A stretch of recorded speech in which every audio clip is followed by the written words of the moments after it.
on va se rappeler un petit peu ce qu'on a vu, parce qu'on s'est arrêté au chapitre 8 avec Thierry. Alors voilà ce qu'on a vu jusqu'à présent. Chapitre 1, versets 1 à 17, on a vu que Romains, l'épître de Paul aux Romains, est une lettre fondamentale, une présentation claire de l'Évangile. Et on a retenu ces versets que c'est une puissance de Dieu pour le salut de quiconque croit, du juif premièrement, puis du grec. En effet, la justice de Dieu s'y révèle par la foi et pour la foi, selon qu'il est écrit, le juste vivra par la foi. Et puis, on a abordé lors d'une deuxième prédication, le chapitre 1 au chapitre 3, on a vu que là, nous étions et nous sommes tous pécheurs. Aucune œuvre ne peut nous justifier devant Dieu, et le juste verdict de Dieu pour chacun d'entre nous, c'est la mort. Et puis nous avons vu le chapitre 3 jusqu'au chapitre 5, avec le chapitre 3 au verset 21, ces deux mots, mais maintenant. Vous vous rappelez de ça? Mais maintenant. Mais maintenant, Dieu, on a vu que Dieu justifie ceux et celles qui placent leur confiance, c'est-à-dire qui ont la foi, en l'œuvre du salut en Jésus-Christ. Et le résultat, c'est que justifiés par la foi en notre Seigneur Jésus-Christ, nous avons la paix avec Dieu.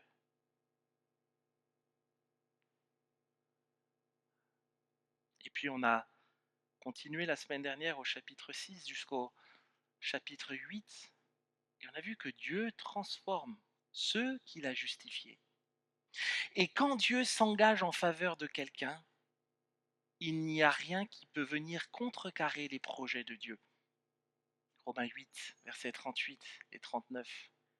Ni la mort, ni la vie, ni les anges, ni les dominations, ni le présent, ni l'avenir, ni les puissances, ni les êtres d'en haut, ni ceux d'en bas, ni aucune créature ne pourra nous séparer de l'amour de Dieu en Christ Jésus, notre Seigneur. Magnifique, hein? Vraiment, c'est touchant de se rappeler de ces vérités-là. Et puis, on arrive aujourd'hui dans les chapitres 9 à 11. Et on va voir que dans son plan de salut, Dieu veut englober toutes les nations, Israël compris.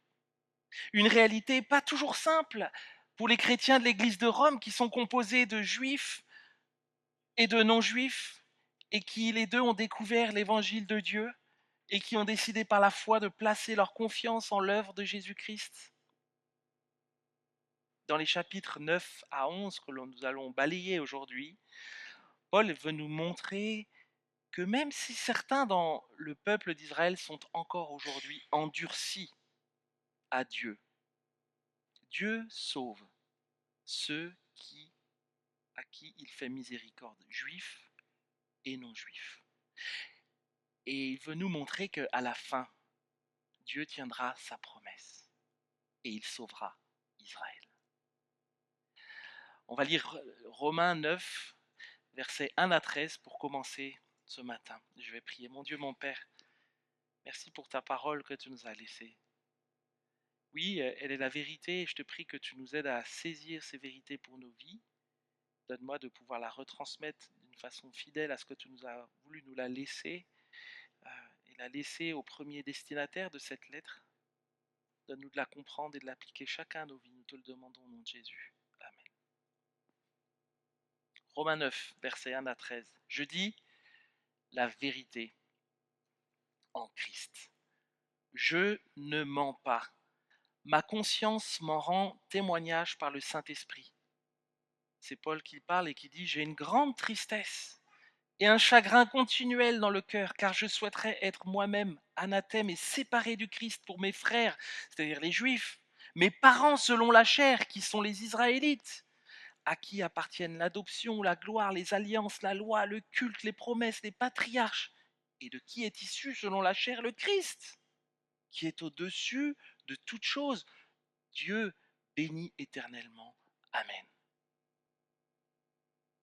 Ce n'est pas que la parole de Dieu soit devenue caduque, car tous ceux qui descendent d'Israël ne sont pas Israël.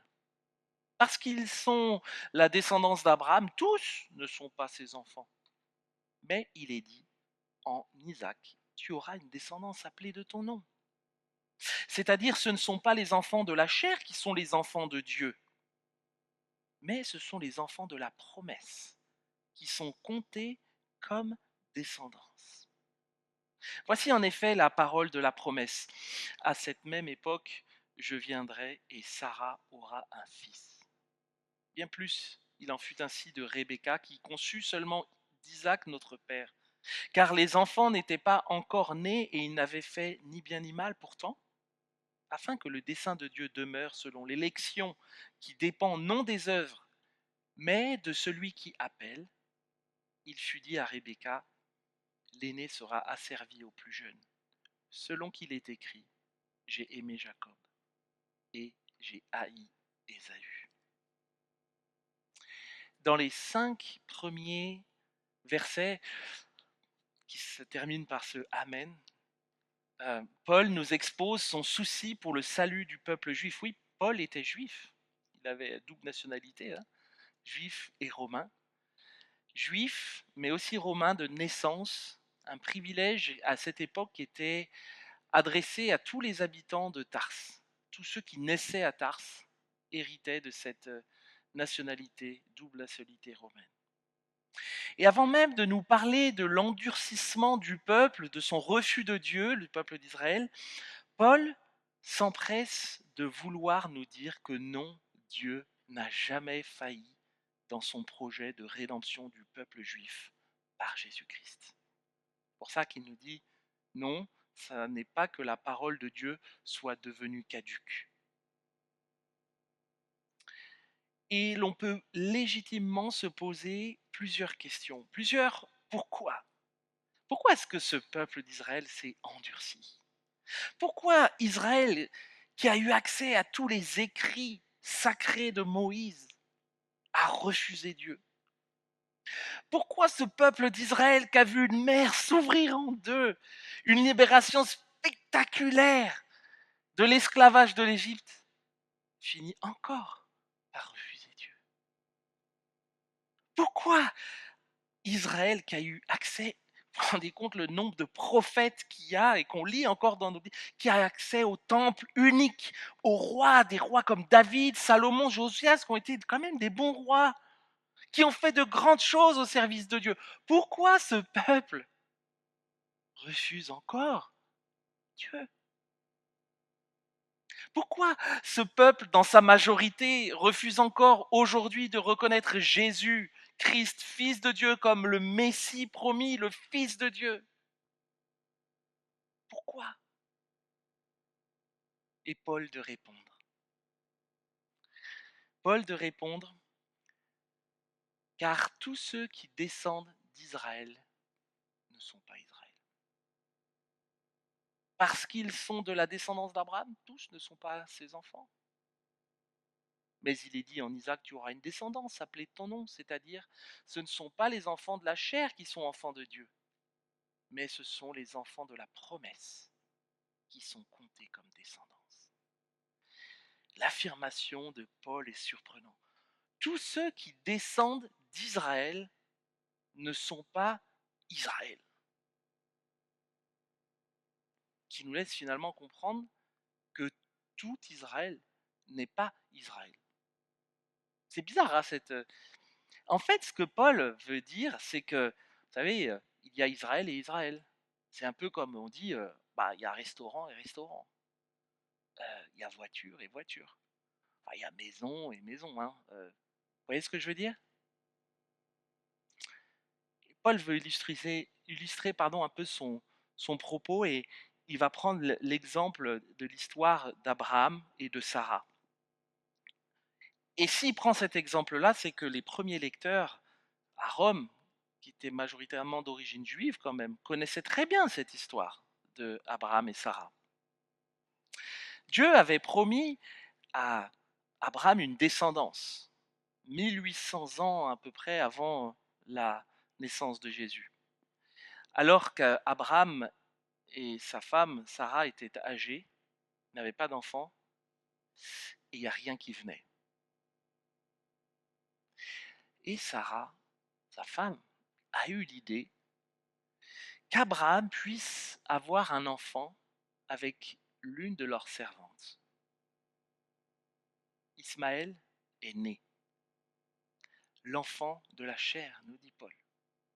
Et dans ce texte-là, Isaac, tous ne sont pas enfants, mais il est dit en Isaac, tu auras une descendance. Ce ne sont pas les enfants de la chair qui sont enfants de Dieu. Ismaël était un enfant de la chair.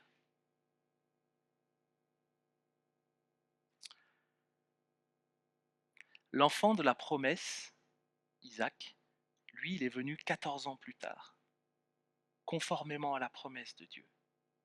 Les deux enfants ont été circoncis, comme la tradition l'exigeait. Les deux ont été enfants. Ismaël, Isaac, les deux étaient enfants. Mais dans la pensée de Paul, il y a enfant et enfant. Certains lecteurs, et même nous, on pourrait dire, oui, mais attends, Jérémie, t'es sympa, mais Ismaël, il avait quand même une mère différente. Oui, le père était le même, Abraham, mais Ismaël avait quand même une mère qui s'appelait Agar, et non pas Sarah. Et donc, oui, tu as raison, tu peux dire il y a enfant et enfant. Paul savait qu'on allait certainement réagir comme ça. Alors, il va un peu plus loin dans sa démonstration. Et il va prendre un autre exemple, la naissance des deux jumeaux d'Isaac et de Rebecca. Isaac, un des fils de Sarah et d'Abraham, qui se marie à Rebecca et qui va donner naissance dans leur union à deux enfants, deux jumeaux. Et voilà ce qu'il dit, bien plus. Il en fut ainsi de Rebecca, qui conçut seulement d'Isaac notre père, car les enfants n'étaient pas encore nés, et il n'avait fait ni bien ni mal, et pourtant, afin que le dessein de Dieu demeure, selon l'élection qui dépend non des œuvres, mais de celui qui appelle, il lui dit à Rebecca, l'aîné sera asservi au plus jeune, selon qu'il est écrit, j'ai aimé Jacob et j'ai haï Ésaü. En fait, en prenant l'exemple ici de Jacob et d'Ésaü, Paul veut nous faire prendre conscience que Dieu veille d'une façon souveraine à l'accomplissement de ses plans. Et que son choix n'est pas influencé par des causes humaines ou bien par des traditions. Pourquoi Jacob? Pourquoi pas Ésaü? Ils sont nés des mêmes parents, ils sont jumeaux. Et si on considère que Ésaü est né avant Jacob, on devrait dire, d'après la tradition, que c'est l'aîné qui hérite les choses et que ce serait donc Ésaü qui naturellement devrait recevoir cet héritage-là. Et pourquoi ici, c'est le plus jeune et pas l'aîné, même si c'est des jumeaux? Pourquoi est-ce que il est dit à Rebecca, j'ai aimé Jacob et j'ai haï Ésaü? Car les enfants n'étaient pas encore nés, nous dit Paul, et ils n'avaient fait ni bien ni mal, afin que le dessein de Dieu demeure selon l'élection, le choix, qui dépend non des œuvres, mais de celui qui appelle. Mais bien aimé, ce que cette histoire-là nous rappelle et nous apprend, c'est Dieu qui choisit. C'est Dieu qui appelle. C'est un sujet qu'on appelle parfois dans les livres d'un peu de théologie l'élection. Mais il n'y a aucun héritage, aucun mérite, rien qui se démarquerait des autres pour dire que oui, Dieu m'a élu, Dieu m'a choisi. Non, ça n'a rien à voir. On peut passer toute sa vie à l'église, être des enfants de chrétiens, bien rangés, bonne œuvre, bonne tradition. Non, notre salut ne dépend absolument pas de ça. Notre salut dépend uniquement de la grâce de Dieu et de rien d'autre. Est-ce que nous mesurons dans cette salle, nous qui avons été choisis de Dieu, le privilège que c'est? Qu'est-ce que ça éveille en nous de se dire nous avons été choisis de Dieu? Tu as été choisi de Dieu.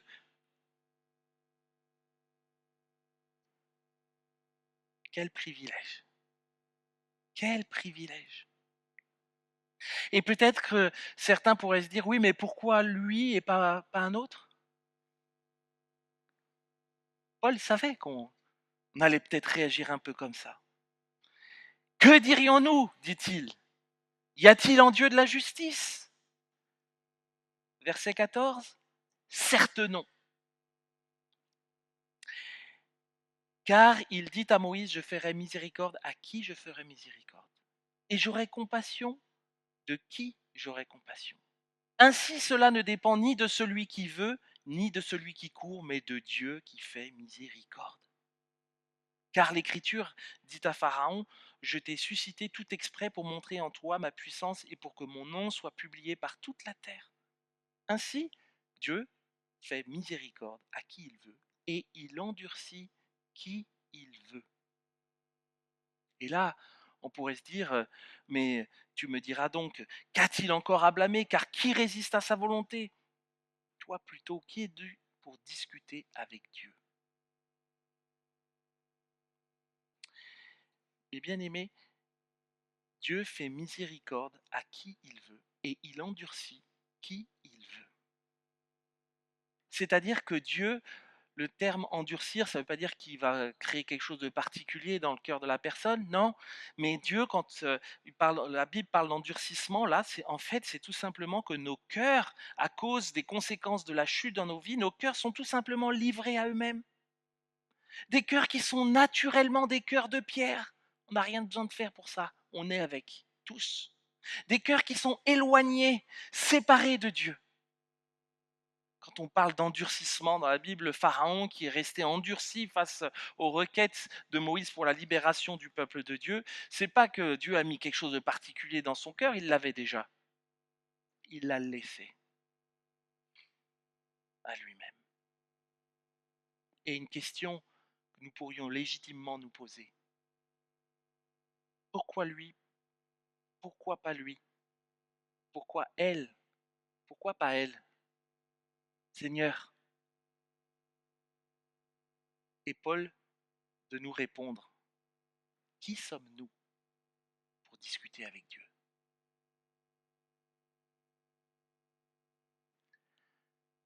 Ce n'est pas un choix injuste que Dieu fait, mais c'est un choix miséricordieux. On n'est pas des gens innocents ou méritants. On a par nature tous, des cœurs très méchants. Mais Dieu nous a choisis. Quelle grâce! Prenons 2 minutes pour prier, pour louer Dieu pour la grâce qu'il nous a fait de s'être révélé à nous. Mesurons le cadeau que c'est. Prions ensemble.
Amen. Maintenant, Paul va continuer et il va nous continuer à parler du salut d'Israël. Et ce salut qu'ils ont refusé, là, il va aborder une autre thématique, non plus à cause de leur endurcissement, mais parce qu'ils ont décidé de refuser de croire au salut par la foi en Jésus seul. On va lire le verset 30 au chapitre 9. Que dirons-nous donc? Les païens qui ne recherchaient pas la justice ont obtenu la justice qui vient de la foi. Tandis que Israël, qui recherchait une loi qui donne la justice, n'est pas parvenu à cette loi. Pourquoi? Parce qu'Israël l'a cherchée non par la foi, mais comme provenant des œuvres. Ils se sont heurtés à la pierre d'achoppement selon qu'il est écrit: Viens, je mets en Sion une pierre d'achoppement et un rocher de scandale. Et celui qui croit en lui ne sera pas confus. Frère, le vœu de mon cœur et ma prière à Dieu pour eux, c'est qu'ils soient sauvés. Car je leur rends ce témoignage qu'ils ont du zèle pour Dieu, mais sans connaissance. En ignorant la justice de Dieu et en cherchant à établir leur propre justice, ils ne sont pas soumis à la justice de Dieu, car Christ est la fin de la loi en vue de la justice pour tout croyant. En effet, Moïse écrit à propos de la justice qui vient de la loi: l'homme qui la mettra en pratique, vivra par elle. Mais voici comment parle la justice qui vient de la foi. Ne dis pas en ton cœur: qui montera au ciel? C'est en faire descendre Christ. Ou qui descendra dans l'abîme? C'est faire remonter Christ d'entre les morts. Que dit-elle donc? La parole est près de toi, dans ta bouche et dans ton cœur. Or, c'est la parole de la foi que nous prêchons. Si tu confesses de ta bouche le Seigneur Jésus, et si tu crois dans ton cœur que Dieu l'a ressuscité d'entre les morts, tu seras sauvé. Car en croyant du cœur, on parvient à la justice, et en confessant de la bouche, on parvient au salut, selon ce que dit l'Écriture. Quiconque croit en lui ne sera pas confus. Il n'y a pas de différence en effet entre le juif et le grec. Ils ont tous le même Seigneur qui est riche pour tous ceux qui l'invoquent. Car quiconque invoquera le nom du Seigneur sera sauvé. Il au pluriel désigne le peuple juif dans ce texte que nous venons de lire. Il, le peuple juif, a du zèle pour Dieu, mais sans connaissance. Ils ignorent et refusent la justice de Dieu, en référence à un texte d'Ésaïe. Ils refusent la justice de Dieu qui est donnée comme un cadeau en Christ. Ils préfèrent leur propre justice, en pensant que par l'obéissance à la loi qui est impossible, ça les rendrait justes aux yeux de Dieu. Et aujourd'hui encore, de nombreuses personnes passent à côté du salut parce qu'elles ne comprennent pas que la justice requise par Dieu ne s'obtient absolument pas à coup d'efforts humains. La justice de Dieu descend d'en haut comme un cadeau ou une grâce, et elle s'approprie par la foi seule. Si tu confesses de ta bouche le Seigneur Jésus, et si tu crois dans ton cœur que Dieu l'a ressuscité d'entre les morts, tu seras sauvé. Il n'y a pas de différence en effet entre le juif et le grec, ils ont tous le même Seigneur, qui est riche pour tous ceux qui l'invoquent, car quiconque invoquera le nom du Seigneur Jésus sera sauvé. Quelle belle promesse encore une fois. Encore une fois, le salut en Jésus-Christ est le même pour les juifs et les non-juifs. Et c'est une vérité qui vient là un peu casser certaines idées reçues, qu'on ira tous au paradis, comme le dit la chanson. Mais c'est un beau mensonge. La croyance aussi en un salut presque automatique pour le peuple juif, sans reconnaître Jésus comme le Messie. Non, il n'y a qu'un seul moyen d'être sauvé. Un seul. Un seul moyen de satisfaire la justice de Dieu. Invoquer, déclarer, confesser de sa bouche que Jésus-Christ est Seigneur. Et pour cela, pour que de plus en plus de personnes puissent confesser et déclarer que Jésus-Christ est Seigneur, on a besoin de proclamer cette foi. On a besoin de l'annoncer. Et c'est pour ça que Paul continue au verset 14. Comment donc invoqueront-ils celui qu'ils n'ont pas cru? Et comment croiront-ils en celui dont ils n'ont pas entendu parler? Et comment entendront-ils parler de lui sans prédicateur? Comment y aura-t-il des prédicateurs s'ils ne sont pas envoyés? Selon qu'il est écrit qu'ils sont beaux les pieds de ceux qui annoncent de bonnes nouvelles. les prophètes et certains rois comme David n'ont pas cessé d'annoncer la bonne nouvelle au peuple d'Israël. Ils n'ont pas cessé. Mais le prophète Ésaïe que cite Paul nous dit que tout le jour, j'ai tendu mes mains vers un peuple rebelle. Un peuple rebelle et contredisant. Ça devait être épuisant. Triste réalité pour le peuple élu de Dieu. Et pourtant, malgré cela, Dieu a continué et continuait en fait de maîtriser l'histoire. Ce temps d'endurcissement du peuple d'Israël a permis à des peuples non juifs d'entendre, de saisir la bonne nouvelle de l'évangile de Dieu. Et on peut se demander si c'est finalement du coup la fin de cette alliance que Dieu avait faite avec son peuple. Entre son peuple, Abraham. Est-ce que tout cela marque la fin de cette alliance-là? Le chapitre 11 va répondre à cette question. Dieu sauvera Israël. Il ne revient jamais sur ses promesses. Vous savez, l'endurcissement d'Israël est partiel et temporaire, mais un jour, ce peuple reviendra à Dieu en Jésus. On va lire Romains 11, les versets 1 à 15. Je dis donc, Dieu a-t-il rejeté son peuple? Certes non. Car moi aussi je suis israélite de la descendance d'Abraham, de la tribu de Benjamin. Dieu n'a pas rejeté son peuple qu'il a connu d'avance. Ne savez-vous pas ce que dit l'Écriture dans le passage où Élie adresse à Dieu cette plainte contre Israël? Seigneur, où il y a, vous savez, les prophètes de Baal, etc. Puis bon. Seigneur, ils ont tué les prophètes, ils ont renversé tes autels, je suis resté moi seul et ils cherchent à m'ôter la vie. Ça devait être terrible.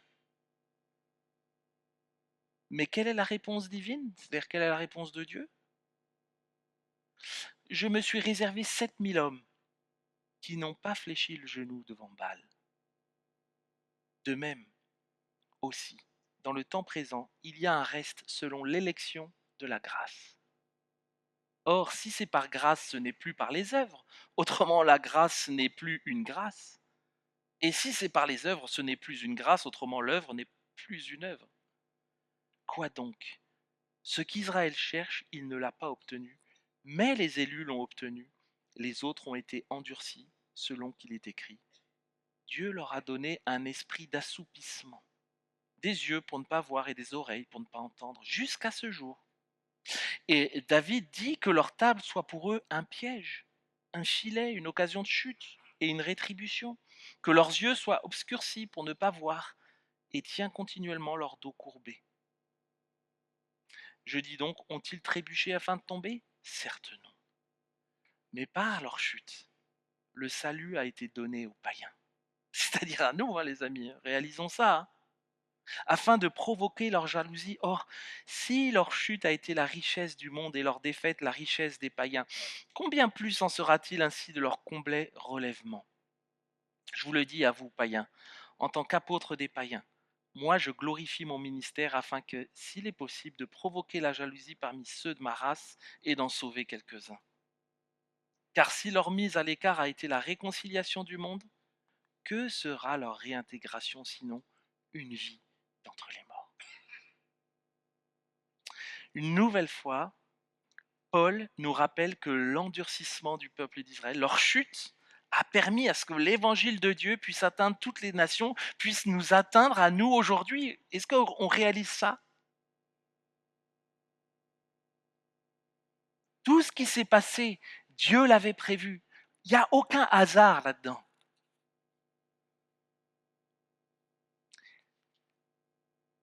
Les lecteurs, je pense, ont du mal à comprendre ça, ont du mal à l'intégrer.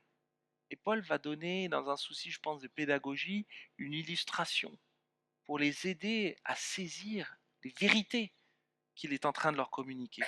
Il prend l'exemple d'un olivier, et on va lire ce texte, la suite. Or, si les prémices sont saintes, la pâte l'est aussi. Je fais une petite pause. les prémices de la pâte, c'est ce qui servait donc à fabriquer le pain. Les prémices de la pâte étaient offertes en sacrifice en honneur de Dieu. Et ça voulait dire que toute la pâte lui appartenait. Ça, on peut retrouver ça dans Nombre 15.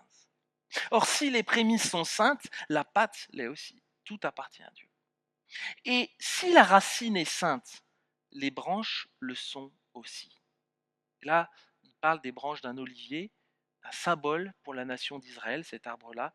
Et ici, Paul ne parle pas de la relation des croyants avec Dieu en tant qu'individu, hein, mais il parle plutôt de la place d'Israël dans le plan de Dieu. Et ça, c'est important de s'en rappeler dans notre lecture parce que ça peut éviter certaines incompréhensions avec les versets qui suivront. Je reprends donc au verset 16 maintenant qu'on a ces explications-là. Or, si les prémices sont saintes, la pâte l'est aussi. Et si la racine est sainte, les branches le sont aussi. Mais si quelques-unes des branches ont été retranchées, et si toi, olivier sauvage, tu as été greffé à leur place, et si tu as participé à la racine et à la sève de l'olivier, ne te glorifie pas aux dépens des branches. Si tu te glorifies, sache que ce n'est pas toi qui portes la racine, mais que c'est la racine qui te porte. Tu diras donc, des branches ont été retranchées afin que moi je sois greffier. Fort bien. Elles ont été retranchées à cause de leur manque de foi. Et toi, tu subsistes par la foi.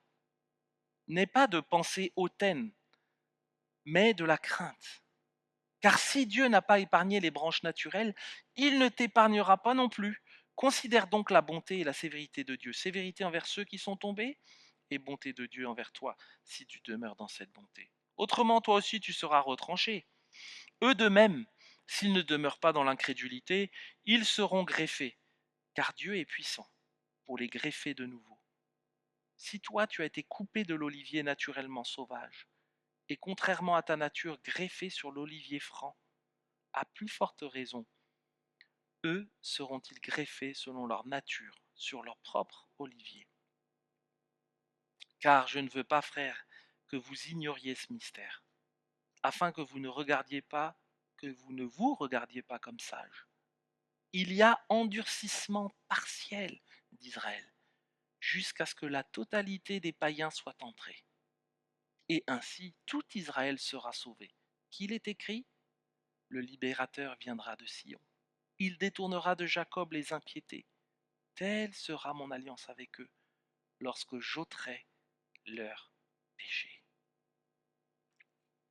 Dans l'église de Rome, il y avait vraiment une tension entre les juifs et les non-juifs. Et Paul veut les aider vraiment à s'apaiser avec ça, apaiser ces tensions, et il va vraiment leur expliquer là, la relation entre l'Église et le peuple juif. Et pour ça, il va utiliser l'image d'un olivier, pour montrer la relation et la continuité du peuple de Dieu dans l'Ancien Testament et dans le Nouveau Testament. Paul ne nous parle pas de deux peuples. Paul nous parle d'un seul peuple qui est représenté par un seul arbre, composé de différentes branches. Et sur cet arbre qui est composé de différentes branches, il y a, nous dit Paul, des branches qui ont poussé naturellement sur l'arbre. Et ces branches-là qui sont les descendants d'Abraham, donc le peuple juif. Puis il y a des branches naturelles sur cet arbre-là qui ont été retranchées du peuple de Dieu à cause de leur incrédulité. Leur incrédulité, c'est-à-dire leur refus de croire par la foi en Dieu.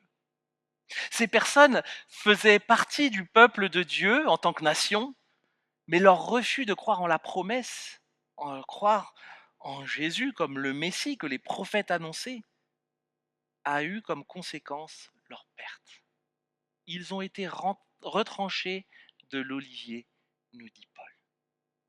Et puis, une troisième catégorie de branches, c'est des branches qui ont été greffées, des branches qui venaient d'un autre olivier naturellement sauvage, qui ont été greffées à l'olivier franc en parlant des païens, c'est-à-dire des non-juifs, qui ont décidé de placer leur foi en l'évangile de Dieu.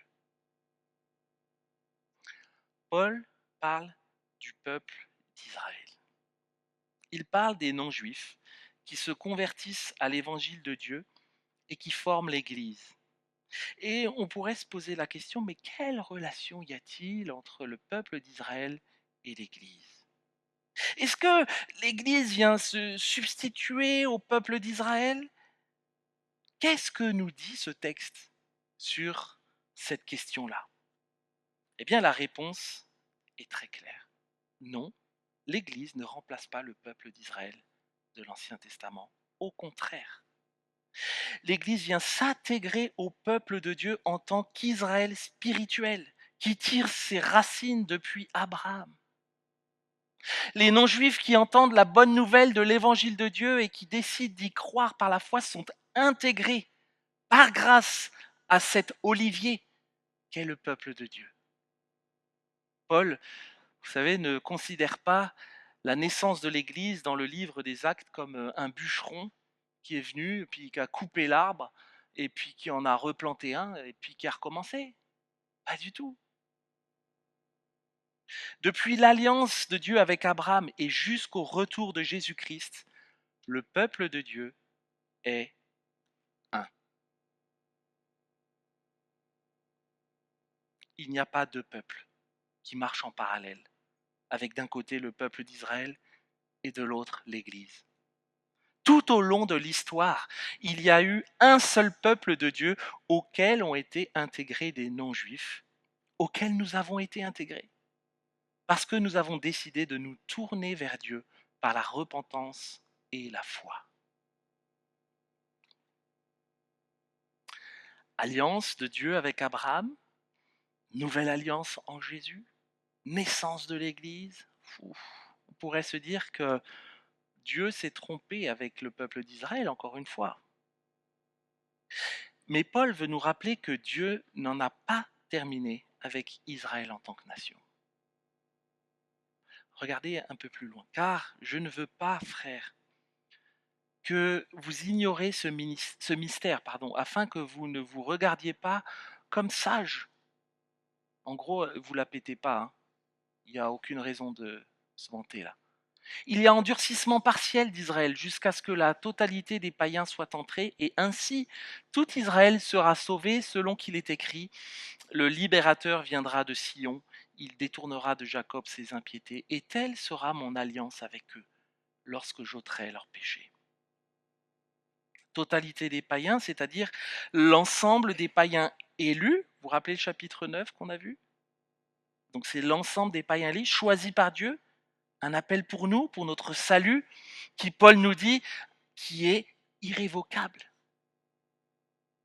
Et puis la totalité d'Israël, tout Israël sera sauvé. Beaucoup d'encre ont coulé à ce sujet. Mais ma compréhension, c'est que Dieu sauvera un si grand nombre de Juifs lors de sa seconde venue, qu'il est possible de dire avec Paul que tout Israël sera sauvé.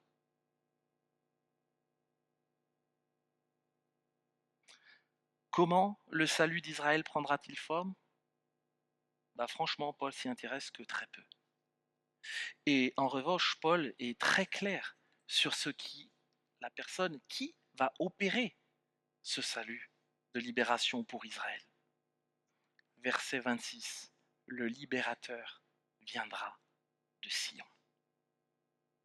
C'est Dieu lui-même qui détournera Jacob de ses péchés ici. Il est question ici d'un véritable miracle, d'une intervention divine qui sera associée au retour du libérateur, une référence au Messie. N'essayons pas d'imaginer le comment de ce réveil. C'est un autre sujet que Paul n'aborde absolument pas ici. Et je pense que ce n'est pas le plus important.